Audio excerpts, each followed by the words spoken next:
কারি আব্দুল বাসেতের নাম শুনেছেন?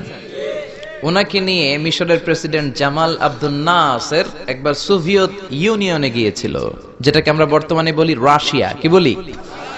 রাশিয়া। তৎকালীন সময় এটা ছিল সোভিয়েত ইউনিয়ন, এখন এটা হয়েছে রাশিয়া।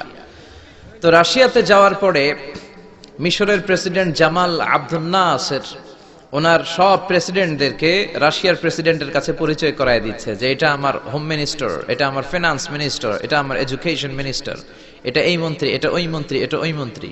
তো সব মন্ত্রীরা সুটেড বুটেড, প্যান্ট পরা, শার্ট পরা, টাই পরা, ব্লেজার পরা।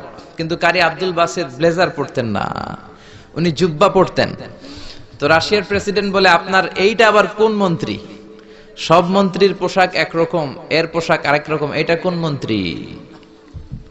জামাল আব্দুল নাসির বলে, এটা আমাদের কোন মন্ত্রী নয়, এটা আমাদের দেশের কারি, এটা আমাদের দেশের কারি।